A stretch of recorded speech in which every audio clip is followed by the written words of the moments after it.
Hi, the power finally came back at like quarter past 6 or whatever. So my phone is in a charger right now, but it might just die on me. I lost footage when I was in the car. I don't even know where to put my phone so it can have the best lighting. If I unplug this, I will lose this whole video since I lost the other one. Let's try and regain our bearings as best as possible to talk about what under heaven we were talking about. I thoroughly comprehend that I've only got a few hours to live. Literally, I've got a few hours to do what I need to do before things die again. I have a feeling this power is going to leave in either 4 hours or definitely not 6 hours. They endured us to a 4-hour power cut. They still don't care that we went through 4 hours of no-brainerness. So I only have 4 hours to live. Like 4, not 6, 4. We've got 4 hours to live. When they endorse to a 4-hour power cut, they don't still give us 6 hours in the middle. They just kill it after 4 hours. So there's so many things I have to do. I have to edit my videos, try and see if I can get as many of them published as possible, upload on my second channel, upload on Facebook, and finish this work. And I gotta choose what to do. I want to parallel work, but when I do videos, I just want to finish anyway, whatever. Let's get this information out.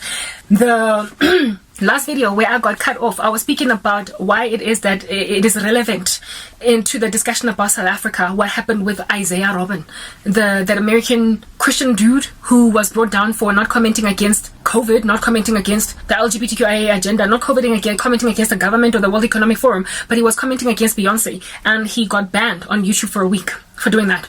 Beyonce called in a favor with some people who know some people, and I do believe that this is because Beyonce is freaked out. She is scared that she's going to hell because she has a history of Christianity and she can sense that she's in danger. So for her, it's like, if I shoot the messenger, I might just be able to shoot the sender. She thinks she can shoot God down by bringing Christians down. Anyway, the fact that YouTube is doing this favor for Beyonce is saying that they no longer care to proliferate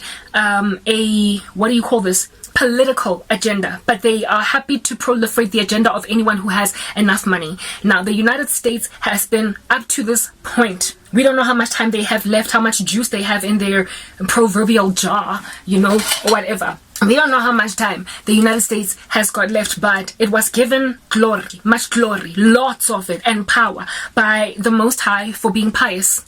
They were given innovative power to therefore be the industrial superpower of the world. Where God has extracted himself and turned his face away from a land, they struggle to innovate.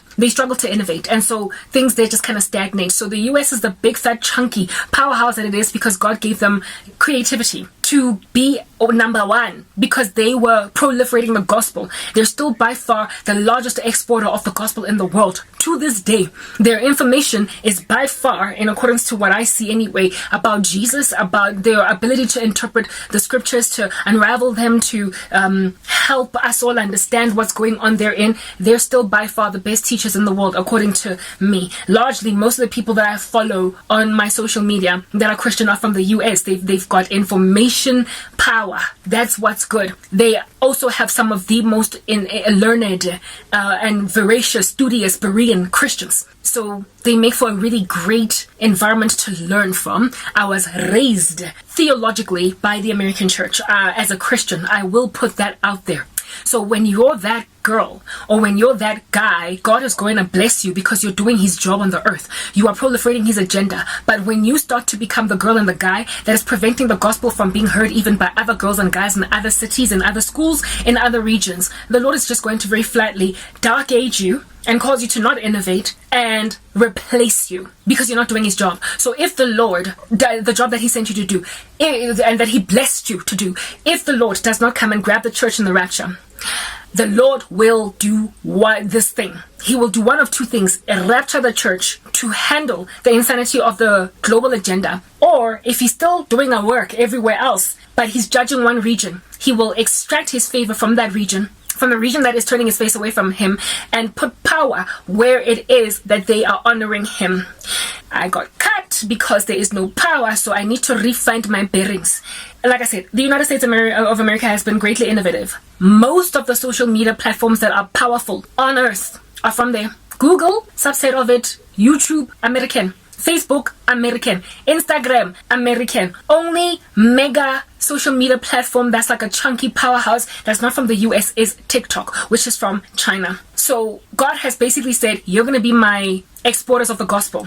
From you shall the Great Commission be fulfilled. You are going to tell the Twitter American, you are going to tell the world about me on all of these innovations I'm going to give you the brain to do. It is God's glory to conceal a matter, but it's the glory of man to search it out. And God helped the US citizens therein to search out, all different kinds of ideas as to how to get the world talking to each other. They've got the biggest and baddest telecommunications lines in the world. They have been the ones to most inform the world, and they have been the most informed when it comes to his face and what he's doing. He's given them ideas. He has blessed them. That's why they're a superpower. And the woman of which that sings that very song, Superpower, is literally shooting her own country in the foot by causing Isaiah Robin to not have a platform on YouTube. Beyonce is not going to be able to sing what she wants to sing and be as famous as she wants to be famous as an artist in the US if her country is not a superpower. If you are an artist in the United States, you are going to be more popular, more famous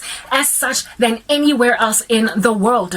It doesn't have to do with your talent, it has to do with your country and its ability to promulgate your agenda. So Beyonce is basically making sure that the entertainment industry in the United States will no longer be the most prolific. It makes sense because they have turned their face away from God. Their country is blessed and is the number one on the world stage precisely because they loved God. Now that they're turning their face away from God, the Lord will take innovation away from them. Not only has the United States been blessed by God to share the gospel in the world at large, but it's also influenced how the gospel gets preached everywhere else in the world. So when then that is a smothered voice, when the Lord's voice is silenced, when the Lord's voice is no longer allowed to speak on the very platforms that he gave the United States to innovate, and they start to thwart the voice of him who gave them all that ingenuity to give his message, it's over for you. The US is pompous that way. Now, I highlighted this in a conversation about South Africa, and why it is that we are judged as a country, and why it is that it's over for us to get to this particular point. Not only is the United States smothering and silencing Isaiah Robin, not only is the United States smothering and silencing Christians in America, but the US has smothered and silenced Christians across the world. What that means is God raises prophets and evangelists and everywhere all over to give the gospel mission wherever they're at.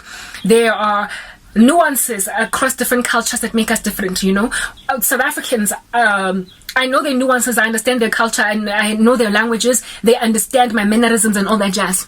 So it is more likely, that's just basic the way that the human brain operates is such that you tend to want to fashion yourself against that which is most familiar to you, that you also admire. So people gravitate towards each other based on the way they look. That is why, still to this day, the races are still largely what it is that they are, because you will more than likely, as a white girl, be attracted to white males as you grow up for marriage. You will more than likely, as a black girl, be attracted because they look like you. People who look like each other draw one another in, and people who speak the same language draw one another in. Yesterday, I also spoke about some friend I used to have at Wits who was Congolese and he was French speaking, and his friends in South Africa were largely from Congo or from Senegal, any other African country that spoke French, and he had a girlfriend from France itself.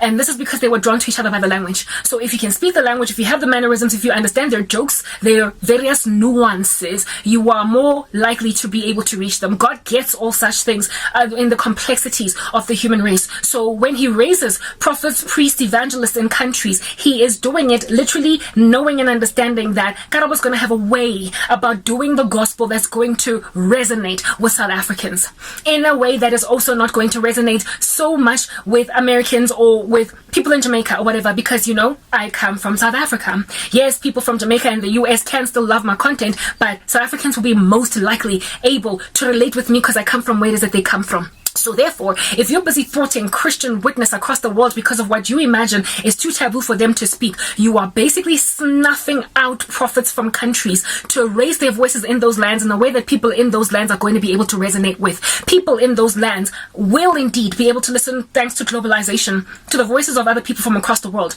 But when you've got that nation's nuances in you, you will hook them more. They will be more able to relate with you. They will latch onto you more. It is a total fact that largely the majority of your subscribers, if you're South African, will be from South Africa. If you're on YouTube, the majority of your followers on Facebook, etc., you get my point. You tend to draw people from your land, even though the algorithms are pushing you out there in the world at large, but you draw people in your land more than anywhere else because you know you get them, they get you. So if YouTube is making a decision to silence and smother Christians in South Africa, but from an American vantage point, it's like they have arrested Christian preachers in a foreign land, and the particular country doesn't know that their preacher has been arrested in America. YouTube is just ubiquitously shadow banning anyone they can based on whatever they are pushing in their American woke agenda that is currently judged by God, and in so doing are blocking Christians that are supposed to reach a South African audience, reach a Jamaican audience, reach a